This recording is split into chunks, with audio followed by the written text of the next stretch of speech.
L'Éternel parla à Moïse et dit : Venge les enfants d'Israël sur les Madianites, tu seras ensuite recueilli auprès de ton peuple. Moïse parla au peuple et dit : Équipez d'entre vous des hommes pour l'armée, et qu'ils marchent contre Madian, afin d'exécuter la vengeance de l'Éternel sur Madian. Vous enverrez à l'armée 1000 hommes par tribu, de toutes les tribus d'Israël. On leva d'entre les milliers d'Israël 1000 hommes par tribu, soit 12 000 hommes équipés pour l'armée.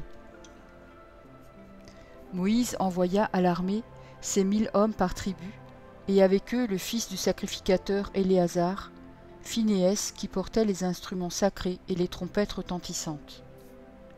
Ils s'avancèrent contre Madian, selon l'ordre que l'Éternel avait donné à Moïse, et ils tuèrent tous les mâles. Ils tuèrent les rois de Madian avec tous les autres, Évi, Rékem, Tsur, Hur et Réba, 5 rois de Madian. Ils tuèrent aussi par l'épée Balaam, fils de Béor. Les enfants d'Israël firent prisonnières les femmes des Madianites avec leurs petits-enfants, et ils pillèrent tout leur bétail, tous leurs troupeaux et toutes leurs richesses. Ils incendièrent toutes les villes qu'ils habitaient et tous leurs enclos. Ils prirent toutes les dépouilles et tout le butin, personnes et bestiaux. Et ils amenèrent les captifs, le butin et les dépouilles, à Moïse, au sacrificateur Éléazar, et à l'assemblée des enfants d'Israël, campés dans les plaines de Moab, près du Jourdain, vis-à-vis de Jéricho. Moïse le sacrificateur Éléazar et tous les princes de l'assemblée sortirent au-devant d'eux hors du camp. Et Moïse s'irrita contre les commandants de l'armée, les chefs de milliers et les chefs de centaines qui revenaient de l'expédition. Il leur dit : Avez-vous laissé la vie à toutes les femmes ? Voici, ce sont elles qui, sur la parole de Balaam, ont entraîné les enfants d'Israël à l'infidélité envers l'Éternel, dans l'affaire de Péor. Et alors éclata la plaie dans l'assemblée de l'Éternel. Maintenant, tuez tout mâle parmi les petits-enfants, et tuez toute femme qui a connu un homme en couchant avec lui. Mais laissez en vie pour vous toutes les filles qui n'ont point connu la couche d'un homme. Et vous, campez pendant 7 jours hors du camp. Tous ceux d'entre vous qui ont tué quelqu'un, et tous ceux qui ont touché un mort, se purifieront le 3e et le 7e jour, eux et vos prisonniers. Vous purifierez aussi tout vêtement, tout objet de peau, tout ouvrage de poil de chèvre et tout ustensile de bois. Le sacrificateur Éléazar dit aux soldats qui étaient allés à la guerre : Voici ce qui est ordonné par la loi que l'Éternel a prescrite à Moïse.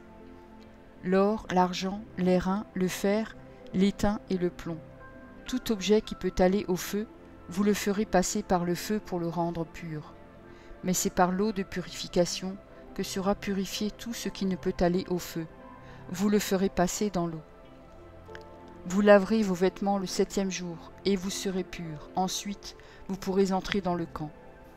L'Éternel dit à Moïse : Fais avec le sacrificateur Éléazar et les chefs de maison de l'assemblée le compte du butin, de ce qui a été pris, personnes et bestiaux.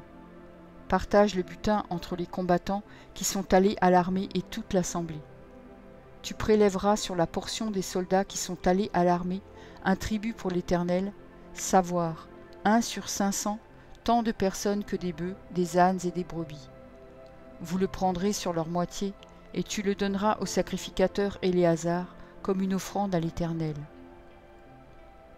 Et sur la moitié qui revient aux enfants d'Israël, tu prendras 1 sur 50, tant des personnes que des bœufs, des ânes et des brebis, de tout animal, et tu le donneras aux Lévites, qui ont la garde du tabernacle de l'Éternel. Moïse et le sacrificateur Éléazar firent ce que l'Éternel avait ordonné à Moïse. Le butin, reste du pillage de ceux qui avaient fait partie de l'armée, était de 675 000 brebis, 72 000 bœufs, 61 000 ânes et 32 000 personnes ou femmes qui n'avaient point connu la couche d'un homme. La moitié, formant la part de ceux qui étaient allés à l'armée, fut de 337 500 brebis, dont 675 pour le tribut à l'Éternel, 36 000 bœufs, dont 72 pour le tribut à l'Éternel, 30 500 ânes, dont 61 pour le tribut à l'Éternel, et 16 000 personnes, dont 32 pour le tribut à l'Éternel. Moïse donna au sacrificateur Éléazar le tribut réservé comme offrande à l'Éternel, selon ce que l'Éternel lui avait ordonné.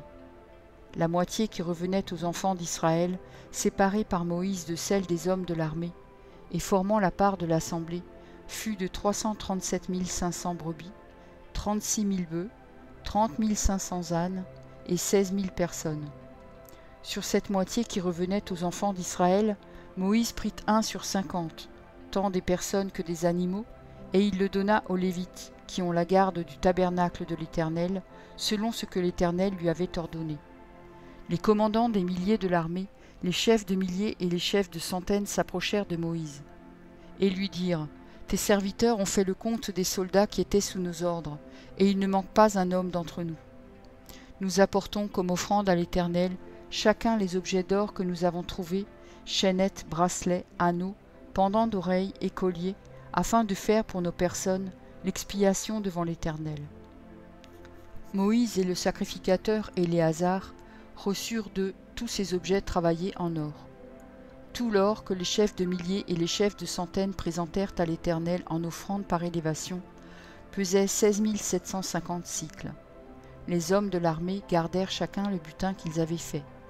Moïse et le sacrificateur Éléazar prirent l'or des chefs de milliers et des chefs de centaines et l'apportèrent à la tente d'assignation comme souvenir pour les enfants d'Israël devant l'Éternel.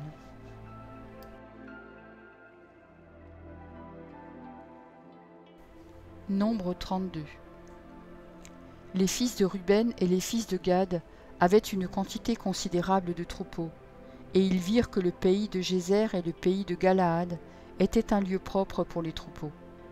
Alors les fils de Gad et les fils de Ruben vinrent auprès de Moïse, du sacrificateur Éléazar et des princes de l'assemblée, et ils leur dirent : Ataroth, Dibon, Jaézer, Nimra, Hesbon, Éléalé, Sébam, Nébo et Béon, ce pays que l'Éternel a frappé devant l'assemblée d'Israël, est un lieu propre pour des troupeaux, et tes serviteurs ont des troupeaux. Ils ajoutèrent : Si nous avons trouvé grâce à tes yeux, que la possession de ce pays soit accordée à tes serviteurs, et ne nous fais point passer le Jourdain. Moïse répondit aux fils de Gad et aux fils de Ruben : Vos frères iront-ils à la guerre, et vous resterez-vous ici ? Pourquoi voulez-vous décourager les enfants d'Israël de passer dans le pays que l'Éternel leur donne ? Ainsi firent vos pères quand je les envoyais de Kadès Barnéa pour examiner le pays. Ils montèrent jusqu'à la vallée d'Eshcol, et après avoir examiné le pays, ils découragèrent les enfants d'Israël d'aller dans le pays que l'Éternel leur donnait. La colère de l'Éternel s'enflamma ce jour-là, et il jura en disant : Ces hommes qui sont montés d'Égypte, depuis l'âge de 20 ans et au-dessus, ne verront point le pays que j'ai juré de donner à Abraham, à Isaac et à Jacob, car ils n'ont pas suivi pleinement ma voie. Excepté Caleb, fils de Jéphuné, le Kénizien, et Josué, fils de Nun, qui ont pleinement suivi la voie de l'Éternel. La colère de l'Éternel s'enflamma contre Israël, et il les fit errer dans le désert pendant 40 années, jusqu'à l'anéantissement de toute la génération qui avait fait le mal aux yeux de l'Éternel. Et voici, vous prenez la place de vos pères comme des rejetons d'hommes pécheurs, pour rendre la colère de l'Éternel encore plus ardente contre Israël. Car si vous vous détournez de lui, il continuera de laisser Israël au désert, et vous causerez la perte de tout ce peuple. Ils s'approchèrent de Moïse et ils dirent : Nous construirons ici des parcs pour nos troupeaux et des villes pour nos petits-enfants. Puis nous nous équiperons en hâte pour marcher devant les enfants d'Israël, jusqu'à ce que nous les ayons introduits dans le lieu qui leur est destiné, et nos petits-enfants demeureront dans les villes fortes à cause des habitants du pays. Nous ne retournerons point dans nos maisons avant que les enfants d'Israël aient pris possession chacun de son héritage. Et nous ne posséderons rien avec eux de l'autre côté du Jourdain, ni plus loin, puisque nous aurons notre héritage de ce côté-ci du Jourdain, à l'Orient. Moïse leur dit : Si vous faites cela, si vous vous armez pour combattre devant l'Éternel, si tous ceux de vous qui s'armeront passent le Jourdain devant l'Éternel jusqu'à ce qu'il ait chassé ses ennemis loin de sa face, et si vous revenez seulement après que le pays aura été soumis devant l'Éternel, vous serez alors sans reproche vis-à-vis de l'Éternel et vis-à-vis d'Israël, et cette contrée-ci sera votre propriété devant l'Éternel. Mais si vous ne faites pas ainsi, Vous péchez contre l'Éternel. Sachez que votre péché vous atteindra. Construisez des villes pour vos petits-enfants et des parcs pour vos troupeaux, et faites ce que votre bouche a déclaré. » Les fils de Gad et les fils de Ruben dirent à Moïse, « Tes serviteurs feront ce que mon Seigneur ordonne. Nos petits-enfants, nos femmes, nos troupeaux et tout notre bétail resteront dans les villes de Galaad. Et tes serviteurs, tous armés pour la guerre, iront combattre devant l'Éternel, comme dit mon Seigneur. » Moïse donna des ordres à leur sujet au sacrificateur Éléazar, à Josué, fils de Nun, et aux chefs de famille dans les tribus des enfants d'Israël. Il leur dit, « Si les fils de Gad et les fils de Ruben passent avec vous le Jourdain, tous armés pour combattre devant l'Éternel, et que le pays soit soumis devant vous, vous leur donnerez en propriété la contrée de Galaad. Mais s'ils ne marchent point en armes avec vous, qu'ils s'établissent au milieu de vous dans le pays de Canaan. » Les fils de Gad et les fils de Ruben répondirent, « Nous ferons ce que l'Éternel a dit à tes serviteurs. Nous passerons en armes devant l'Éternel au pays de Canaan, mais que nous possédions notre héritage de ce côté-ci du Jourdain. » Moïse donna aux fils de Gad et aux fils de Ruben, et à la moitié de la tribu de Manassé, fils de Joseph, le royaume de Sion, roi des Amoréens, et le royaume d'Og, roi de Basan, le pays avec ses villes, avec les territoires des villes du pays tout alentour. Les fils de Gad bâtirent Dibon, Ataroth, Aroer, Athroth, Shophan, Jaézer, Jogbéa, Beth Nimra et Beth Haran, villes fortes, et ils firent des parcs pour les troupeaux. Les fils de Ruben bâtirent Hesbon, Éléalé et Kirjataïm, Nebo et Baal-Méon, dont les noms furent changés, et Sibma, et ils donnèrent des noms aux villes qu'ils bâtirent. Les fils de Makir, fils de Manassé, marchèrent contre Galaad et s'en emparèrent. Ils chassèrent les Amoréens qui y étaient. Moïse donna Galaad à Makir, fils de Manassé, qui s'y établit. Jaïr, fils de Manassé, se mit en marche, prit les bourgs et les appela bourgs de Jaïr.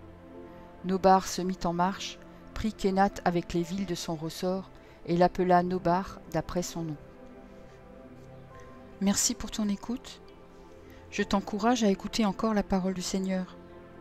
J'ai pris un engagement avec lui et je publierai tous les jours un verset. Si j'en oublie un jour, j'en ferai 2 le lendemain. De ton côté, tout ce que tu as à faire, c'est de t'abonner à cette chaîne. Et s'il te plaît, n'oublie pas le pouce bleu. Et si tu veux me laisser un gentil commentaire, c'est aussi apprécié. Pour écouter la suite, clique simplement sur la vidéo du jour suivant, en haut à gauche. Que Dieu te bénisse.